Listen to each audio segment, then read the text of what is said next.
Hello everyone. Right now, you're about to hear a short recap of the movie A Man Apart. In just 1 week, 10 tons of white powder were smuggled from Colombia into California. In fact, 20 tons of illegal substances flood American streets every single day. In Tijuana, federal police together with the DEA prepare to raid a nightclub. A Colombian drug lord named Lucero is hosting a party there. He created the largest smuggling route for transporting drugs into the United States. The DEA has been hunting this criminal for 7 years because Lucero never stays in the same place for 2 nights in a row. The officers silently take out the guards and toss flashbang grenades into the club. The gates are cut open, and the remaining security guards are gunned down. However, Lucero still manages to escape and rushes toward the back exit. After climbing out of the basement into the street, the gangster jumps into a car. Only Vetter chases after him on foot. Luckily for the agent, the vehicle gets stuck in traffic. He knocks out the driver and points a shotgun directly at the crime boss. The operation is a success. Lucero is finally arrested. Vetter and his partner Hicks can finally take off their undercover disguises and head home. The bald agent lies to his wife, telling her he won't return until tomorrow, but instead he surprises her by showing up early. The head of the DEA announces that things will now change. They've dealt a devastating blow to the cartel. But the dragon instantly grows a new head. In the Mexican city of Mexicali, another cartel attacks Lucero's men. From now on, the territory belongs to El Diablo. Soon afterward, an armed squad captures a laboratory producing tons of narcotics. Lucero secretly obtains a satellite phone and contacts his man inside the Mexican government. That's how both the drug lord and the DEA agents monitoring the call learn that his entire business empire has been seized by a brutal new rival. Afterward, Lucero calls his right-hand man Santos and begs him not to betray him. They're supposed to remain family. That very same day, the corrupt prosecutor is murdered. DEA agents are celebrating their successful operation when they hear about the assassination. Vetter's old friend from the ghetto, nicknamed Pampa, also drops by the celebration. In Mexicali, Diablo's associate Honda meets with an American named Jack Hollywood. He's the one organizing drug shipments into the United States. But first, they need to eliminate that annoying DEA agent. The hitmen receive their assignment, and once the guests leave, they break into the sleeping couple's home. Vetter gets wounded but still manages to kill one of the attackers himself. "You'll never reach Diablo," the dying mercenary whispers. Vetter rushes back into the house and sees that his wife has also been badly wounded. Through tears, the woman tells him not to worry. The agent calls an ambulance and then loses consciousness. Vetter wakes up in the hospital and immediately asks for his wife. His best friend is standing nearby. Hicks quietly tells Vetter that Stacy has already been buried. Right after being discharged from the hospital, the man heads to the cemetery to visit his wife's grave. Vetter is determined to get revenge. The first thing he does is pay a visit to Lucero in his prison cell. Most likely, it was the cartel boss who sent the assassins after him. Family photos hang all over the walls of the cell, while Lucero pretends not to notice Vetter standing there. The cop loses his temper and gets too close to the prisoner. Lucero finally decides to talk and makes it clear to Vetter that if the Colombian truly wanted him dead, he would already be dead. That means Vetter will have to start hunting for the mastermind from the very bottom of the criminal world. So he goes to Pampa to find out which gangs are involved in major drug shipments. Pampa rats out some guys from the south side. That night, the crew heads into the ghetto.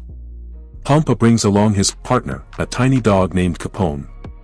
Capone starts sniffing around every car in the neighborhood until he finally finds the one hiding the stash.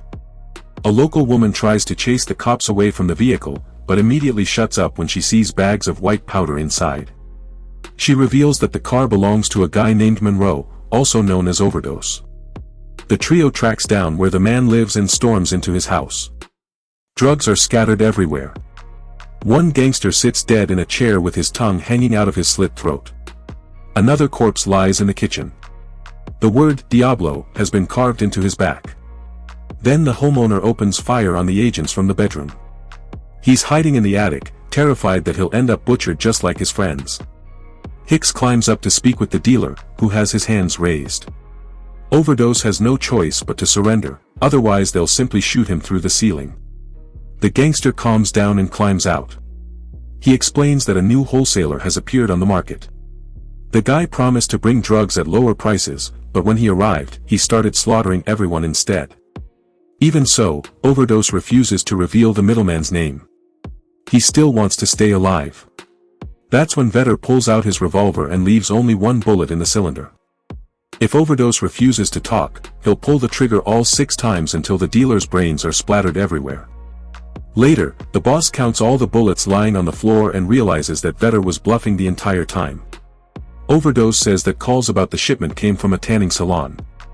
Hicks sets up nearby with a camera and soon spots a man named Jack Hollywood. Jack immediately notices him too. He tries to act natural and drive away, but Vedder blocks the road. The cop directly questions him about Overdose. Why did he call that dealer 10 times in a row? Jack tells the cop to screw off and claims he's talking nonsense. Hicks rushes over to calm his partner down. Officially, Jack is clean. The only thing on his record is an unpaid parking ticket. Still, the rich boy slips up. He refers to Overdose as a black man, even though Vedder never mentioned the dealer's race. Jack then visits his Colombian associate, who is hiding in a house somewhere in Los Angeles. It was Honda who carried out the massacre in the ghetto and made the calls from the tanning salon. Jack doesn't forgive Honda for such a mistake and blows the psycho's brains out. Meanwhile, Lucero asks Santos to move his family to a safe place. But the moment his wife and son get into the car, it catches fire and explodes seconds later. That's how Diablo eliminates his rival's family. Now Lucero wants to meet with the DEA agent in order to help him find El Diablo. After all, he too has lost his wife and son. Lucero gives Vedder the number to his bank account so the agent can use his money and pose as a major buyer. That way, he'll be able to infiltrate Diablo's network. Vedder arranges a deal with one of the middlemen, and to avoid being mistaken for a cop, he starts waving his gun around like a real gangster. A dealer named Joe sets up the meeting at the docks. They're supposed to exchange vehicles, one containing the cash, the other loaded with drugs.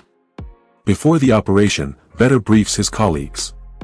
If they fail to stop Diablo now, the powder will once again flood all of California. The day of the operation arrives. The pier is packed with undercover officers. A man named Juan approaches Vedder and scans him with a metal detector. The bald agent opens the trunk, revealing stacks of cash packed to the brim. Everything is going smoothly until Juan says one thing too many. Vedder loses control of his emotions and brutally beats the man responsible for his wife's murder. At that very moment, a police car pulls up nearby. But instead of officers, disguised Mexican gangsters step out of the vehicle. One of them is supposed to kill Vedder, but his fellow agents cover him just in time. The clever dealer immediately blows up the car carrying the drugs and then tries to gun Vedder down himself. It turns out there were no random people at the pier at all. Half the crowd consists of undercover cops, while the other half are cartel gunmen. Dodging bullets, Hicks runs over to his partner and checks Juan's pulse. Vedder has literally beaten him to death. Hicks then shoots the corpse so it appears Juan died during the shootout. A lot of cops are killed. Vedder grabs a rifle and starts mowing down the Mexican gangsters. Many of them are women, but the bald agent shows mercy to no one. Eventually, the gunfight comes to an end. What began as a police operation turns into a brutal massacre. Despite all of this, the dealer Joe still manages to escape. Naturally, the boss suspends Vedder from duty. 3 officers died because of him. He's ordered to stay home for at least 6 months, and after that, a psychiatrist will decide whether he's fit to return to service or not. Vedder visits Lucero once again. At this point, they're almost talking like friends. The cartel boss proposes another deal. He'll reveal where Diablo keeps his money, and in exchange, the cop will transfer him to a safer prison. The stash is located in Mexico. There's also going to be a major shootout today, and Vedder needs 4 men to back him up. He hopes his friend will help, but Hicks refuses to go anywhere near Mexico. Unlike Vedder, he still has a wife and daughter, and he has no intention of putting them in danger. But the bald agent doesn't care anymore. His own wife is already dead, and everyone else's families mean nothing to him now. Vedder turns to Pampa for help. In response, Pampa gathers the most reliable guys from the ghetto. Suddenly, Hicks arrives as well. The gang launches an assault on dealer Joe's nightclub. Pampa storms in first and tears the place apart with a 6-barreled machine gun. Vedder points a shotgun at the dealer and forces him to contact the supplier.